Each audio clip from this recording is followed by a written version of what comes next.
Rabbi shrah li sadri wa yassir li amri warzuqni fahmal qawi. Rabbi shrah li sadri wa yassir li amri wahlul 'uqdatam min lisani yafqahu qawli. Baiklah, langsung saja untuk saya menanggapi daripada pertanyaan yang sudah tadi dibacakan pertanyaannya. Saya sampaikan syukran jazilan atas pertanyaannya. Nah, yang pertama tadi terkait dengan apakah boleh kita mengeluarkan zakat fitrah sebelum malam takbiran.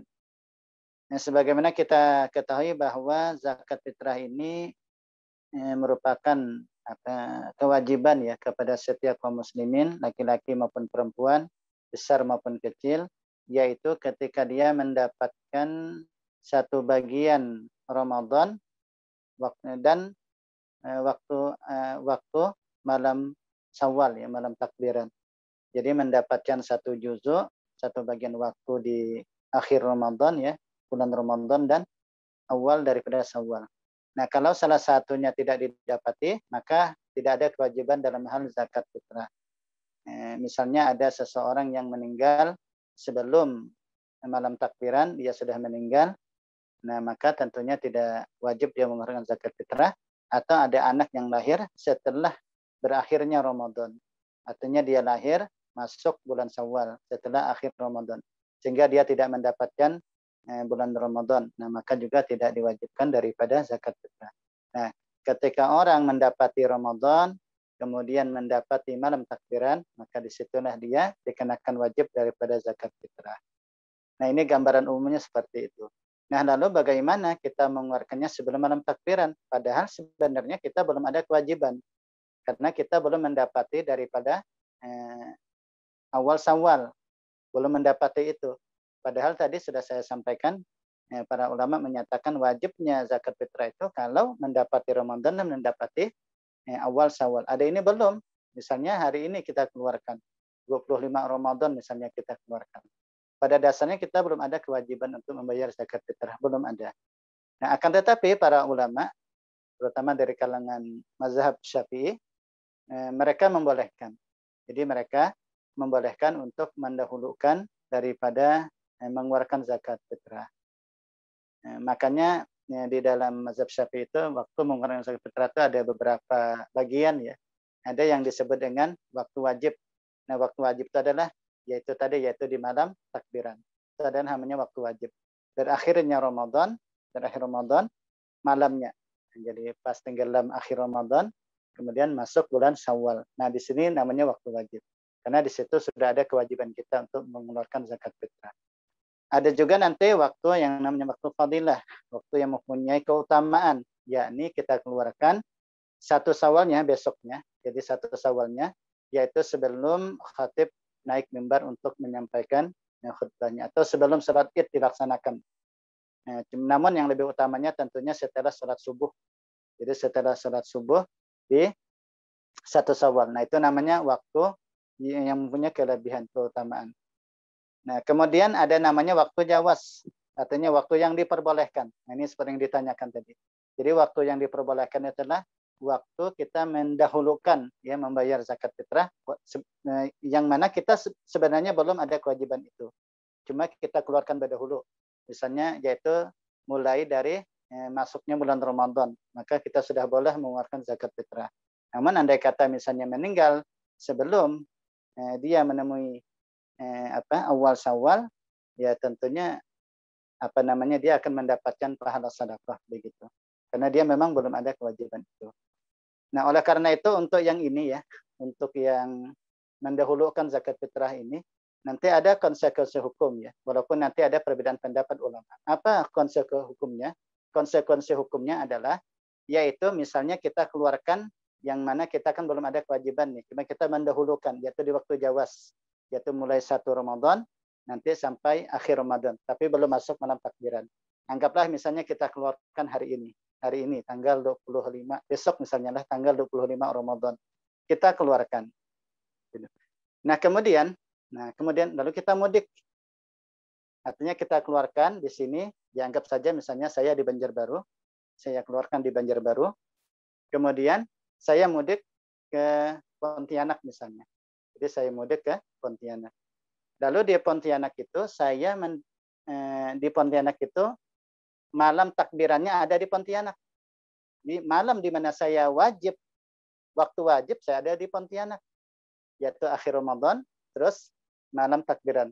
Nah, maka menurut Imam Ibnu Hajar Al-Haytami, maka dia mengeluarkan zakat fitrah lagi. Kenapa? Karena yang pertama itu beliau anggap tidak. Jadi tidak memadai, tidak cukup. Karena seharusnya kata beliau, ketika kita mendahulukan membayar zakat fitrah, maka kita harus berada sampai waktu wajib tiba. Jadi sampai waktu wajib tiba, jadi 25 misalnya kita keluarkan, jadi kita ini harus sampai malam takbiran berada di tempat di mana kita mengeluarkan zakat. Ada ini, kita keluarkan di tempat ini, Banjarbaru tadi misalnya seperti saya, lalu saya malam wajibnya berada di Pontianak. Maka menurut Imam Ibnu Hajar Al-Haytami, dia harus mengeluarkan lagi. Karena disitulah waktu wajib menurut beliau ya begitu. Apalagi memang beliau mengatakan tidak boleh kita memindah zakat. Memindah zakat itu artinya kita Banjarbaru, saya misalnya Banjarbaru, lalu mengeluarkan zakatnya di daerah lain, yaitu di batas waktu qasar ya, yaitu 85 km. Melewati itu namanya. Nah, Imam Ibnu Hajar mengatakan itu tidak boleh kita memindah zakat.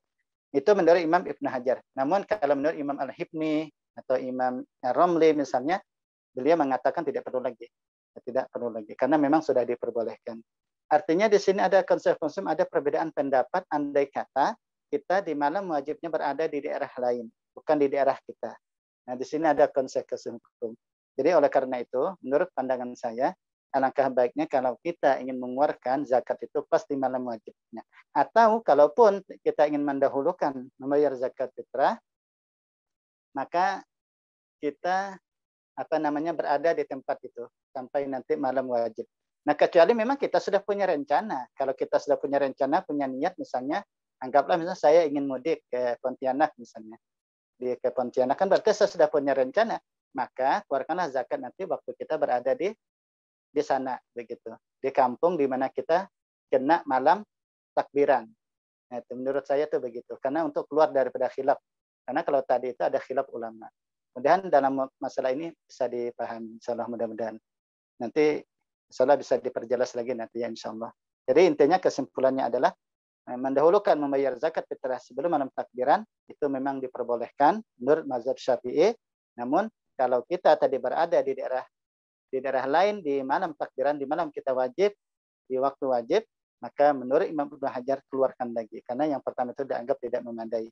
Kecuali nanti kita mengikuti Imam Ramli. Nah, alangkah baiknya keluar dari khilaf supaya tidak ada perbedaan pendapat, keluarkanlah di malam di mana kita berada di tempat di mana waktu itu kita sudah dikenakan kewajiban zakat fitrah. Begitu. Nah, ini terkait dengan pertanyaan yang pertama. Kemudian pertanyaan kedua tadi itu terkait dengan ukuran ya?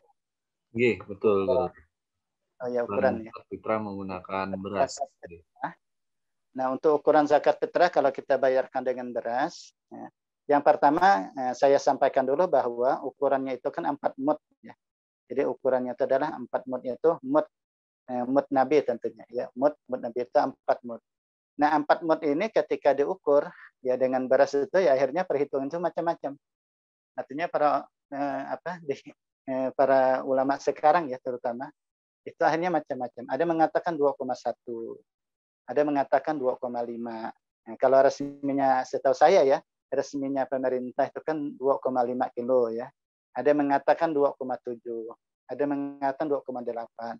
Bahkan ada mengatakan sampai 3 kilo begitu. Jadi memang ada setelah diukur dengan beras itu ya macam-macam ya, dengan versi masing-masing tentunya. Nah, namun kalau kita melihat di dalam kitab At-Taqri'atus Sadidah, beliau mengatakan di situ ya kurang lebih adalah 2,7 ya, kurang lebih 2,7. Bahkan kata beliau, menurut sebagian ulama malah sampai 3 kilo. 3 kilo. Nah, untuk kehati-hatian ya ya tentunya kita ambil yang terbanyak lah kalau memang ada kelebihan ya, kelebihan daripada rezeki ya, kelebihan daripada harta ya, beras ya, 3 kilo ya. Atau kalaupun ingin tetap mengikuti ukuran yang telah ditetapkan oleh pemerintah ya, misalnya melalui ini kan biasanya MUI ya, melalui persetujuan daripada MUI 2,5. Ya menurut saya tidak masalah karena itu memang sudah ditetapkan secara resmi secara nasional, apalagi yang menetapkan adalah Majelis Ulama Indonesia yang insya Allah mereka itu banyak pakar-pakar di sana. Namun alangkah baiknya tentunya lebih kan tidak masalah, jangan sampai kurang begitu. Nah kalau lebih nyaman juga ya pakai mood. Tapi masalahnya mood juga banyak versi juga. Jadi kadang mood itu juga banyak versi, banyak riwayat, banyak versi. Jadi kadang-kadang kan ada video bersebaran menurut ini, padahal versi mood itu ya banyak, 1, 2, beberapa versi begitu. Kalau kami kan biasanya ngambil sanad ya. Kalau sanad, kalau saya sendiri menurut saya itu kalau setelah saya coba ya mood ya yang saya ambil ijazahnya sanadnya itu 2,7 kan kita mood itu kita takar itu dengan 3 kali. Nah, kalau ini kan ijazah ya masing-masing versi lah. Yang kita kan ya dari guru ke guru ya begitu. Dari guru ke guru. Jadi kita takar dengan 3, 1, 2, 3. Nah, 4 mood itu, 4 mood. Terus setelah saya timbang itu 2,7. Jadi 2,7. Ya lebih sedikit lah. Lebih sedikit. Ya begitu. Nah, ini terkait dengan ukuran. Jadi kesimpulannya biar tidak membingungkan ya. Kesimpulannya jadi yang ditetapkan oleh pemerintah setahu saya itu 2,5, kemudian sebagian ulama 2,7 dan sebagian lagi adalah 3 kilo. Ini silakan pilih antara 3 itu. 2,5 atau ingin 2,7 atau ingin 3 kilo. Ya, yang lebih nyaman lagi ya pakai mood ya. 4 mood nabawi, mood nabi. Nah, kemudian ini pertanyaan yang kedua, yang ketiga tadi terkait dengan membayar zakat dengan uang, Guru, apakah dibolehkan? Nah, apakah boleh kita mengeluarkan zakat dengan uang? Nah, di sini para ulama ini ada perbedaan pendapat, ya, ada khilaf. Dan ini perbedaan di sini sangat masyhur sekali. Jadi sangat masyhur sekali, sangat mutabarah begitu, sangat masyhur ya. Jadi di antara para imam mazhab ya. Dan insya Allah para ulama, para imam dengan ijtihad mereka masing-masing, insya Allah keduanya itu benar aja karena mereka itu berijtihad begitu. Berjihad. Apalagi yang telah memfatwakan ini adalah imam mujtahid ya, yang telah diakui. Yaitu menurut daripada mazhab Imam Syafi'i bahwa mengeluarkan zakat fitrah dengan uang, ya dengan qimah, dengan nilai itu tidak sah. Jadi tidak sah itu menurut mazhab Syafi'i. Namun menurut mazhab Hanafi, nah mereka membolehkan membayar zakat fitrah dengan qimah, dengan nilai atau dengan uang. Nah ini sama-sama daripada imam mujtahid. Sama-sama imam mujtahid. Jadi kita merasa nyaman yang mana dengan dalil, kita kaji dalil Imam Hanafi begini, kita kaji dalil Imam Syafi'i begini, begitu barulah kita memilih salah satu dari dua pendapat imam tadi. Apakah boleh kita ikuti walaupun misalnya dari sisi sholat kita Syafi'i, puasa kita Syafi'i, ternyata masalah zakat kita ikuti Hanafi, maka itu tidak masalah. Dan itu diperbolehkan saja, tidak masalah. Yang penting kita kaji saja dalilnya begitu. Kalau saya misalnya tidak mengerti dalil, karena saya awam misalnya, tidak pernah sekolah, tidak pernah mondok, bagaimana? Ya yang kita yakin, yang kita percaya begitu. Makanya kita biografi para ulama, para imam itu kan waroknya bagaimana, zuhudnya bagaimana, dan seterusnya. Jadi misalnya ada seseorang sifulan, seorang ustadz, seorang guru, tuan guru telah memfatwakan misalnya boleh dengan uang misalnya karena beliau mengikuti mazhab Hanafi. Sementara kita ya dengan guru tersebut sangat meyakini kealiman beliau, kewaraan beliau, kehati-hatian beliau, di mana beliau itu sangat hati-hati. Nah, maka sudah cukup bagi kita yang awam ini untuk mengikuti seorang guru tersebut. Begitu. Nah, jadi kesimpulannya masalah ini ada khilaf memang ya. Ada khilaf ulama yang itu sudah masyhur sekali ya dan telah difatwakan oleh Imam Mujtahid. Nah, namun saya sendiri ya, tentunya saya pribadi itu lebih cenderung kepada pendapatnya Imam Asy-Syafi'i. Lebih cenderung ke mazhab Syafi'i. Jadi kalau saya sendiri, kalau ditanya pendapat pribadi saya, yang pertama tadi saya menyampaikan dulu khilafnya, perbedaan pendapatnya. Namun saya memilih dan lebih cenderung ke pendapat mazhab Syafi'i yang menyatakan bahwa membayar zakat itu tidak sah dengan nilai dengan uang. Itu kecenderungan saya begitu. Kecenderungan saya. Jadi kalau saya mengikuti pendapat daripada mazhab Syafi'i. Namun ketika saudara mengikuti misalnya pendapat Imam Hanafi yang membolehkan pakai uang, atau ada guru-guru lain yang pakai nilai, pakai uang, itu tidak masalah. Kita saling menghormati dalam masalah ini. Begitu kurang lebihnya, insya Allah mudah-mudahan bisa dipahami. Kemudian lalu bagaimana kaitannya dengan yang amil tadi ya, yang amil, yang uang dan seterusnya. Nah ini kan kembali tadi yang sudah saya sampaikan terkait dengan perbedaan pendapat tadi. Terkait dengan perbedaan pendapat tadi. Jadi oleh karena itu yang lebih yang lebih nyaman itu ya kita ingin keluar dulu daripada khilaf begitu. Kalau bisa kan kita keluar dulu daripada khilaf. Yaitu kita keluarkan dengan makanan, yaitu beras. Ya, beras kalau untuk kita ya. Itu kan lebih lebih. Kalau pakai uang kan ada kontroversinya begitu. Mazhab Syafi'i mengatakan tidak sah, Hanafi membolehkan. Tapi kalau kita pakai beras itu semua mazhab sudah menganggap sah. Misalnya kita keluarkan dengan beras, maka semua mazhab itu menganggap sah. Hanafi menganggap sah, mazhab Syafi'i terutama menganggap sah. Tapi kalau pakai uang, maka ya salah satu imam ada menganggap tidak sah. Jadi oleh karena itu ya alangkah baiknya ya kita bawa beras saja dengan panitia ya. Kalau saya menyebutnya kalau untuk di sini ya panitia lah. Panitia, pengumpul ya, pengumpul panitia. Karena kalau kita sebut amil juga tidak sesuai dengan kriteria amil ya sebenarnya, maaf.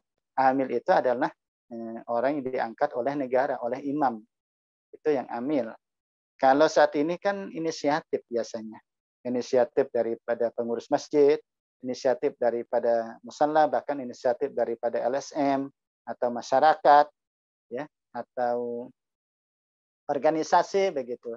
Nah, kalau begitu ya mereka panitia. Ya, artinya sebagai wakil dari kita. Ini tidak masalah ya. Kita serahkan kepada mereka untuk nanti mereka akan menyalurkannya kepada yang berhak tadi.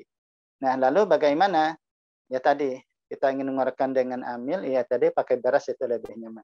Lalu Ustaz, lalu pakai uang bagaimana? Nah, kalaupun pakai uang juga, yalah ya yang kita hindarkan itu adalah praktek jual beli dengan panitia amil. Panitia ya. Nah, ini harus kita hindarkan. Nah, ini ingin saya tambahkan di sini ya. Ingin saya tambahkan di sini karena ini sangat penting, yaitu seseorang ya yang membawa duit lalu datang ke musalla atau datang ke masjid lalu membeli beras dengan amil, karena menurut amil bahwa pakai uang itu khilaf ulama, kontroversi dan seterusnya. Jadi kata mereka menyerahkan ya sudah pakai beras saja, nanti kita jual beli. Lalu terjadilah praktek jual beli. Nah, setelah praktek jual beli, lalu barulah dia berniat zakat dan dikeluarkan zakat dengan beras yang dibeli tadi.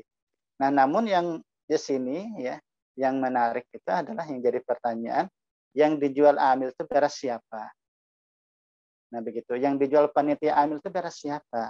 Nah, padahal syarat daripada jual beli itu adalah milik tam, milik sempurna, milik dirinya.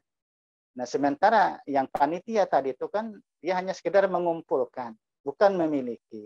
Dia hanya sekedar mengumpulkan saja dari zakat-zakat orang. Nah, ini yang perlu kita perhatikan. Misalnya si A ya, si A kan membawa beras berzakat kepada panitia amil. Si A setelah diserah terimakan zakat, kemudian datang si B pakai beras, datang si C pakai beras. Lalu tiba-tiba datang si D. Si D itu karena hendak nyaman pakai uang. Nah, pakai uang, hendak berzakat, ya mau berzakat.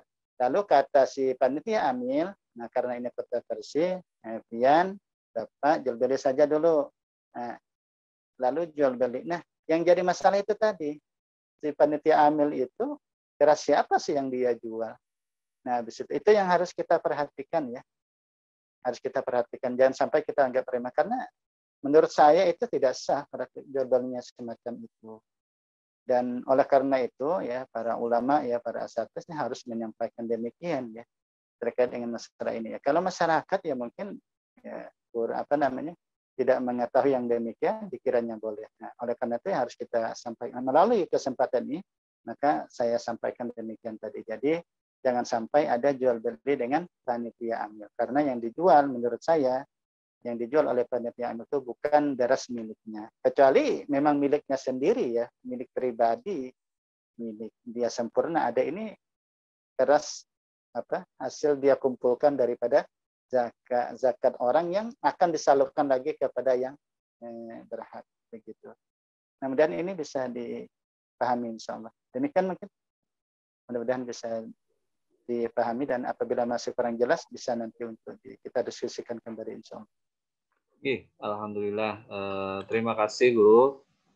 Pertanyaan ini kemudian masih ada pertanyaan lagi terkait dengan zakat fitrah. Ulun bacakan. Bertanya Guru, pada orang tua yang bercerai dan anak yang ikut pada ibunya, bolehkah zakat fitrah dibayar oleh ibunya mengingat selama ini yang membiayai anak tersebut juga ibunya? Demikian pertanyaannya Guru. Ulun persilahkan. Baik, untuk masalah perceraian ya. Kalau perceraian antara suami istri ada masalah rumah tangga lalu terjadi perceraian. Kemudian untuk anak ya, sebagaimana kita baca ya kalau di dalam kitab-kitab fikih itu kalau kita baca kalau untuk perceraian lalu anak yang masih kecil, nah siapa yang menafkahi? Yang menafkahi itu adalah kan ayah, tetap dari ayah. Ayah yang tetap wajib menafkahi. Nah, sampai baik masa iddah mantan istrinya itu atau setelah selesai masa iddah atau nanti sampai istrinya itu menikah lagi. Dan kalau tidak menikah lagi istrinya tentunya sampai baligh. Karena kewajiban nafkah orang tua kepada anak itu kan dia sampai baligh. Itu dalam Islam. Jadi cukup sampai baligh saja kita ada kewajiban untuk menafkahi anak kita. Kalau sudah baligh maka tidak ada kewajiban. Nah, andai pun kita tetap memberikan nafkah itu ada tabarruk, itu berbuat baik begitu. Nah kemudian karena yang menjadi kewajiban nafkah itu adalah ayahnya, ya seharusnya nanti yang membayarkan nafkahnya, fitrahnya itu adalah ayahnya. Karena ada satu kaidah ya, kaidah fikih mengatakan kullu man talzamuhu nafaqah kullu man talzamuhu nafaqatu ghairihi. Jadi setiap orang yang wajib untuk memberikan nafkah orang lain, yang dalam hal ini ya tentunya anaknya juga ya, talzamuhu fitratu, maka wajib juga untuk membayarkan fitrahnya. Itu gambaran umumnya seperti itu. Nah, namun dalam prakteknya kadang-kadang ya, dalam prakteknya adalah ketika seorang ayah itu tidak memberikan nafkahnya, lalu oleh ibunya diambil alih beban itu. Jadi seorang ibu mengambil alih beban itu, apalagi memang hak pengasuhan itu kan biasanya memang lebih ke ibu. Oleh ke ibu, akhirnya sekalian juga nafkahnya. Kemudian diambil alih oleh seorang ibu. Nah, ketika seorang ibu itu mengambil alih daripada kewajibannya itu tadi, nah maka dalam hal ini menurut pandangan saya ya, maka seorang ibu boleh saja untuk membayarkan fitrah daripada anaknya. Apalagi dalam pertanyaan itu dia sudah memberikan nafkah ya, memberikan nafkah untuk anaknya ya. Saat ada perceraian, anaknya bersama dia, ibu, lalu dia sudah memberikan nafkah begitu. Dan dalam pandangan saya ya, seorang ibu boleh saja untuk membayarkan fitrah untuk si anaknya itu tadi.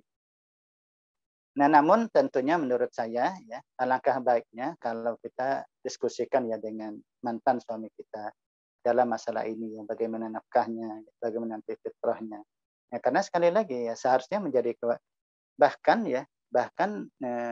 mahkamah atau ya qadhi atau hakim ya kalau hakim itu nanti bisa sebenarnya menuntut daripada ayahnya untuk memberikan nafkah untuk anaknya.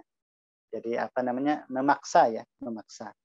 Bahkan seorang ibu boleh ya menuntut untuk meminta nafkah untuk si anaknya, karena itu memang menjadi kewajiban daripada sang ayah. Bahkan Imam Munzir ya dalam kitab Al-Ijma' itu beliau mengatakan bahkan para ulama itu menganggap wajib begitu. Ijma ya, sudah ada kesepakatan bahwa kewajiban nafkah tetap masih berada pada ayahnya sampai ibunya menikah lagi, atau nanti sampai anaknya itu sudah baligh ya. Kalau ibunya tidak menikah nanti sampai baligh. Nah, tapi sekali lagi ketika sudah diambil alih nafkahnya itu, maka untuk membayar fitrah maka boleh saja ibunya untuk membayarkan fitrah daripada anaknya. Namun ya, sekali lagi bisa didiskusikan ya, disampaikan kepada mantan suaminya misalnya untuk membayarkan fitrah, atau dia menyampaikan bahwa saya akan membayarkan fitrah untuk anak tersebut. Itu kalau masih kecil. Ya, kalau itu masih kecil. Lalu bagaimana kalau anak itu sudah baligh? Nah, sudah baligh. Nah, kalau anak itu sudah baligh, ya maka maaf. Nah, kalau anak itu sudah baligh, nah ini harus kita perhatikan. Nah, maka tidak ada kewajiban ya. Tidak ada kewajiban bagi orang tua untuk membayarkan fitrah untuk si anaknya. Artinya untuk anak yang baligh ini, yang membayarkan fitrahnya itu adalah dirinya sendiri dari hartanya sendiri. Kalau dia tidak punya harta bagaimana? Ya tidak ada kewajiban untuk bayar zakat fitrah. Kalau memang dia tidak punya harta. Jadi itu kalau sudah baligh. Nah, karena apa? Karena orang tuanya sudah tidak ada kewajiban lagi untuk membayarkan fitrahnya karena sudah habis masa nafkahnya. Jadi dengan dirinya sendiri. Nah, lalu pertanyaan berikutnya adalah baik sebelum saya masuk ke situ, ini ada menarik ini di dalam kitab At-Taqratus Sadidah. Mungkin saya bacakan ya dalam kitab At-Taqratus Sadidah. Mas'alatun, ini di halaman 420. Mas'alatun la tujzi'uz zakatu 'anil ibnil ladzi la tajibu 'alal abi nafaqatuhu kabalighin iza addaha anhu abuhu. Tidak sah zakat daripada anak yang tidak wajib seorang atas bapak nafkahnya. Jadi nafkahnya tidak wajib kepada bapak, maka tidak sah mengeluarkan zakatnya. Yaitu kabalighin, seperti anak yang sudah baligh. Jadi anak yang sudah baligh tadi seorang bapak, apalagi ibu, itu tidak wajib menafkahi anaknya. Maka tidak sah zakat dikeluarkan. Iza addaha anhu abuhu, apabila menunaikan akan dia daripadanya oleh bapaknya. Illa kecuali, nah, berarti boleh. Illa kecuali iza azina lahu fi ikhraji fitratihi. Nah, kecuali apabila dia memberikan izin kepada bapaknya untuk mengeluarkan zakatnya. Nah, jadi oleh karena itu ini sangat penting yang ingin saya sampaikan, karena kadang-kadang maaf ya, banyak kejadian yang kadang-kadang mengeluarkan zakat fitrah untuk anak yang sudah balik itu berdiam begitu. Karena dia merasa itu kewajibannya, lalu dia mengeluarkan zakat fitrahnya tanpa seizin daripada anaknya. Atau anaknya tidak mewakilkan kepada bapaknya. Langsung dikeluarkan begitu saja. Nah, ini tidak sah nanti begitu. Nah, oleh karena itu kalau kita ingin mengeluarkan zakat fitrah untuk anak kita yang sudah balik, nah maka ya kita serahkan dulu, kita berikan beras itu kepada anak kita. Ya, kalau memang tidak dari hartanya ya, kita berikan dulu kepada anak kita yang sudah balik. Lalu dia niat sendiri.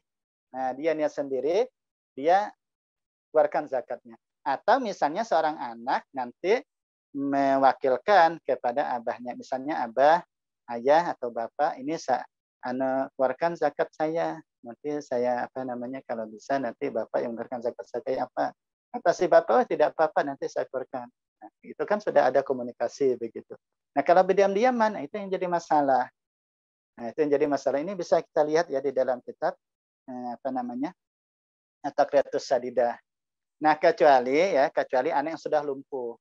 Dia dari lahir, dia sudah lumpuh, kemudian dia kan tidak bisa lagi kerja. Nah, maka memang itu seorang bapak, seorang orang tua masih tetap wajib nafkahi anaknya mulai sampai sudah balik sekalipun, nanti tetap wajib karena dia lumpuh tidak bisa kerja. Begitu.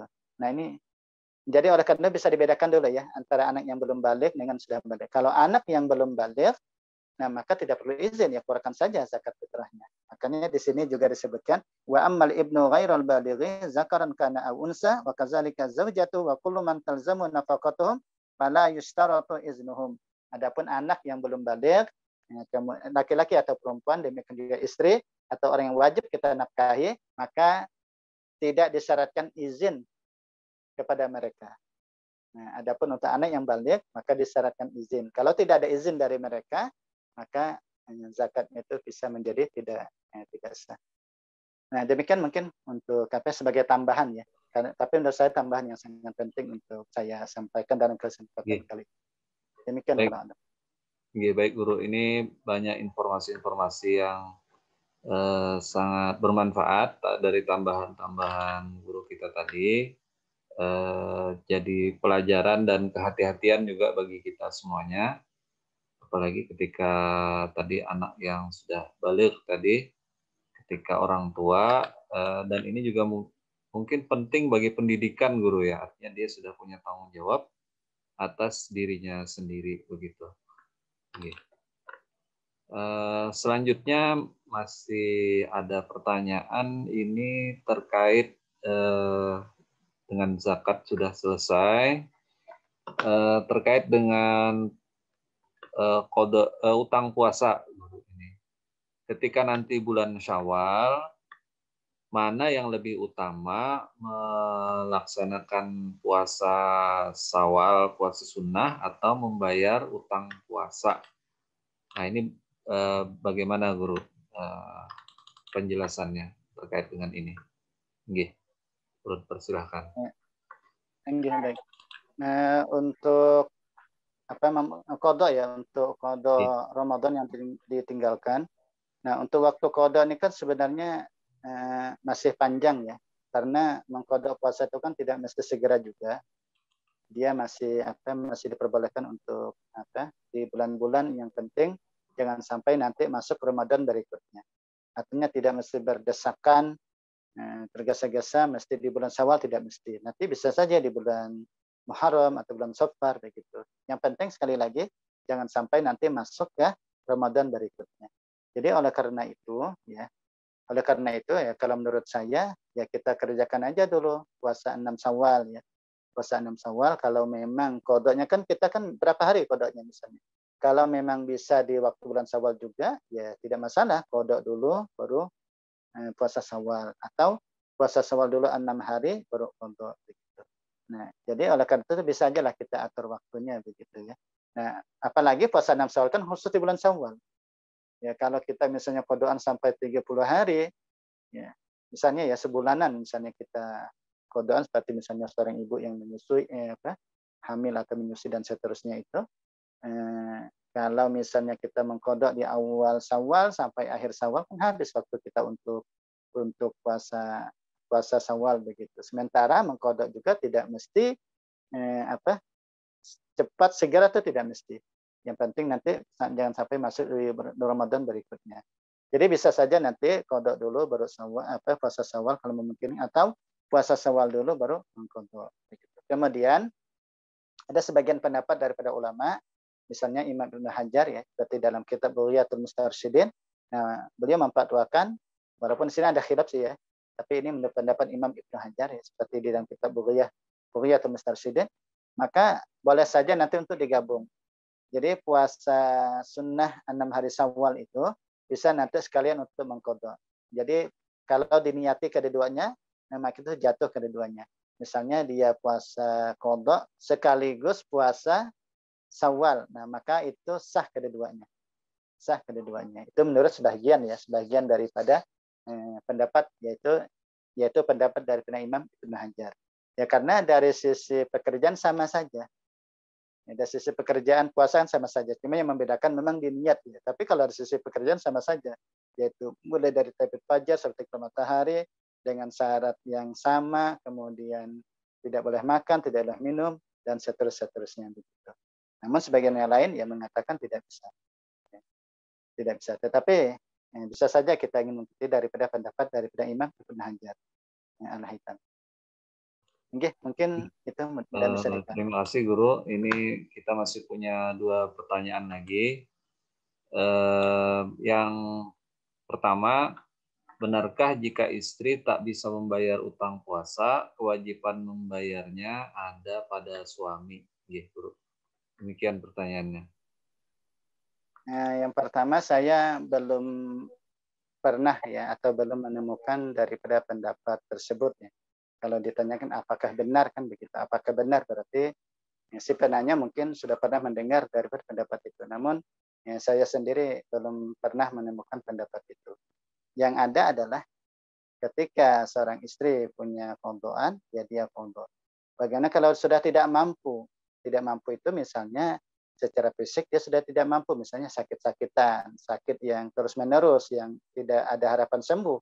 Ya, jangankan untuk mengqadha, ya yang puasa Ramadan saja, kalau secara fisik dia tidak mampu untuk berpuasa, ya karena misalnya sakit yang tidak kunjung sembuh atau tidak ada harapan sembuh, dia tidak boleh tidak puasa, tetapi wajib membayar fidyah. Nah demikian juga dalam hal mengqadha, ketika dia tidak mampu untuk mengqadha karena secara fisik ya tidak mampu, ya, itu tadi seperti yang sakit terus menerus yang tidak ada harapan sembuh, maka sebenarnya ya ganti dengan fidyah, bukan justru suaminya yang eh, apa namanya yang berpuasa untuk mengqadhakan istrinya misalnya. Tidak demikian ya. Tetapi ganti dengan fidyah itu kalau memang catatannya dia tidak mampu lagi secara fisik. Begitu. Nah, kecuali nanti ada pendapat ulama itu kalau sudah meninggal. Nah, bagaimana kalau orang yang sudah meninggal, apakah boleh ahli warisnya untuk mengqadhakan puasanya? Nah, di sini memang ada perbedaan pendapat, ada khilaf ulama, sebagian membolehkan, ya sebagian tidak. Nah, kalau itu memang ada. Nah, kalau mengikuti pendapat yang membolehkan, ya maka sah saja untuk mengqadhakan daripada istrinya. Tapi kalau pendapat yang tidak membolehkan, ya tidak bisa ya begitu. Namun kalau yang masih hidup, istrinya masih hidup, suaminya masih hidup, itu tidak bisa. Itu setahu saya ya, yang saya baca-baca begitu. Ya demikian Allah. Guru. Ini pertanyaan terakhir. Mungkin boleh pian sekalian sampaikan juga sebagai penutup, dan kebetulan momennya ini juga kita berakhir di akhir-akhir bulan Ramadan. Pertanyaannya guru terkait dengan apa saja tanda-tanda puasa yang diterima Allah Subhanahu wa taala. Ini pertanyaan terakhir kita malam hari ini, dan silahkan bisa pian sekalian penutup untuk malam ini disampaikan guru. Baik. Kalau bicara tanda-tandanya ya, tapi ada kita bisa menyimpulkan dari ayat Al-Quran surah Al-Baqarah ayat 183 yang insya Allah ya, kita hafal semua insya Allah mudah-mudahan. Ya ayyuhallazina amanu kutiba alaikumusiyam kama kutiba alal ladzina min qablikum la'allakum tattaqun. Nah, jadi kalau kita lihat di sini hikmah daripada diwajibkannya puasa itu adalah la'allakum tattaqun, supaya kamu itu menjadi orang yang bertakwa. Nah, hikmah itu bisa didapatkan, bisa tidak. Bisa didapatkan, bisa tidak. Nah, ada yang orang itu mendapatkannya, bahkan kita lihat ada yang tidak. Yaitu setelah berakhirnya Ramadan, ternyata malah ada kemunduran misalnya. Ada kemunduran, yang awalnya rajin ke masjid, tidak lagi ke masjid. Yang awalnya rajin berjamaah, tidak lagi berjamaah. Yang biasanya sholat, apalagi ya, kalau tidak sholat dan seterusnya. Ini bisa kita lihat ya. Nah, tetapi kalau ada juga yang mendapatkan itu la'allakum tattaqun, yaitu dia mendapatkannya di mana tambah semangat lagi ya. Setelah berakhir Ramadan, ibadahnya terus meningkat, tahajudnya tetap istiqomah, duhanya tetap istiqomah, dia ke masjid, tetap rajin ke masjid, dan seterusnya. Nah, ketahuilah bahwa hikmah puasa itu akan kita dapatkan kalau kita puasa itu dengan baik dan benar. Sah secara hukum fikihnya, ya, dan diterima oleh Allah Subhanahu wa taala. Di mana kita puasa di situ selain kita meninggalkan makan dan minum, tapi kita menjaga mata kita dari permainan satu yang tidak dihalalkan, kita menjaga mulut kita dari perkataan yang diharamkan, kita menjaga telinga kita dari mendengar perkara yang diharamkan, dan seterusnya. Kalau itu kita jaga betul ya, secara fikih sudah sah, dan kita menjaga anggota tubuh kita, nah maka insya Allah ya, hikmah la'allakum tattaqun itu akan kita dapatkan. Akan tetapi kalau misalnya kita berpuasa, anggaplah misalnya secara fikihnya sudah selesai ya, artinya sudah beres, sah. Kita tidak makan, tidak minum, dan seterusnya. Kita berniat di malam hari dan seterusnya. Namun Ghibah ya juga, misalnya memandang sesuatu yang memang diharamkan, mendengar sesuatu yang diharamkan dan seterusnya. Jadi bagaimana kita ingin menjadi hamba Allah yang la'allakum tattaqun. Artinya bagaimana kita bisa mendapatkan hikmah daripada puasa itu. Begitu. Nah, jadi oleh karena itu menurut pandangan saya ayat itu sudah mewakili kalau kita ingin tahu apakah puasa kita diterima atau tidak, bukan sah atau tidak ya, kalau sah atau tidak itu kan nanti katanya ke hukum fikih. Ini diterima atau tidak, maka lihat dulu ya yang kita rasakan di dalam diri kita ini. Yang kita setelah, terutama ya setelah berakhir Ramadan ini, bagaimana kualitas daripada ibadah kita setelah pasca Ramadan ini, apakah akan istiqomah atau terus menurun. Kalau ternyata terus menurun, maka ya banyak-banyak istighfar, taubat, minta ampun kepada Allah Subhanahu wa taala, berharap mudahan puasa ibadah yang kita kerjakan itu diterima. Kemudian yang terakhir ya, sebagai penutup yang terakhir. Nah, yang terakhir ini kita jangan sampai lupa ya, selain kita tentunya menjaga puasa kita, menjaga lisan, lidah, mata, telinga dan seterusnya kita jaga. Nah, jangan sampai lupa untuk selalu berdoa kepada Allah, untuk minta kepada Allah supaya ibadah kita diterima. Jadi itu jangan sampai lupa. Nah, karena dengan doa itu ya mudah-mudahan memang ibadah kita diterima, puasa kita diterima. Nah, makanya guru-guru kita ya selalu menganjurkan untuk membaca ini, jangan sampai satu hari pun yang sampai tidak dibaca, yaitu Allahumma rabbana taqabbal minna sholatana wa siyamana wa qiyamana dan seterusnya. Ya Allah, terimalah. Ya Allah ya Tuhan kami, terimalah sholat kami, puasa kami, ibadah kami dan seterusnya. Wa tammim taksirana, kan ada cerita biasa yang di akhir. Wa tammim taksirana, sempurnakanlah kekurangan-kekurangan kami. Ya. Kita puasa ya macam-macam lah, kadang-kadang keluar dari rumah banyak kita lihat. Mulut kadang-kadang mengucapkan perkara-perkara yang tidak bermanfaat, maka watamin taksirana, ya sempurnakan kekurangan-kekurangan kami. Ini terus kita minta kebetulan. Ini betul-betul kita berharap bahwa mudah-mudahan puasa kita diterima. Nah, kalau puasa kita diterima, insya Allah apa yang Allah Ta'ala janjikan la'allakum tattaqun, maka ini sifatnya pasti. Jadi kata guru kami, kalau ayat itu dibawa dengan la'allakum, walaupun itu kan untuk pengharapan, tapi ini pengharapan yang sifatnya adalah pasti. Artinya, wahai orang beriman, diwajibkan kepada kamu berpuasa, maka hikmahnya la'allakum tattaqun, pasti. Jadi bukan lagi mudah-mudahan. Tapi kata guru kami ya, waktu membaca tafsir jalan itu, pasti. Nah, jadi pasti kamu akan menjadi hamba Allah yang bertakwa. Nah, demikian mudah-mudahan ya, ibadah puasa kita diterima Allah Ta'ala, ibadah kita diterima, amal-amal sunnah yang kita kerjakan, terutama amal wajib juga, mudah-mudahan diterima Allah Subhanahu wa Ta'ala. Nah, mungkin itu dari saya mohon maaf. Mudah-mudahan ada manfaat, ada barokahnya. Kalau ada kesalahan, mohon kiranya untuk diluruskan, untuk disampaikan. Dan apabila masih kurang memahami apa yang saya sampaikan dalam menjawab pertanyaan, ya mungkin bisa saja ditanyakan kembali insya Allah. Ya, demikian saya kembalikan ke kita Ustaz Budi. Terima kasih kepada guru kita yang telah memberikan banyak penjelasan-penjelasan, juga nasihat kepada kita agar puasa yang kita jalani ini bisa memberikan bekas kepada kita dan kita bisa mendapatkan hikmahnya menjadi orang-orang yang bertakwa.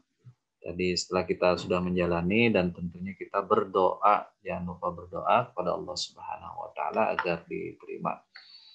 Oke, kepada seluruh penanya juga pemirsa Radar Banjarmasin Channel, kami ucapkan terima kasih atas segala perhatian dan pertanyaan-pertanyaan yang disampaikan. Mudah-mudahan bisa menjawab dari pertanyaan-pertanyaan yang disampaikan ini dari penjelasan guru kita.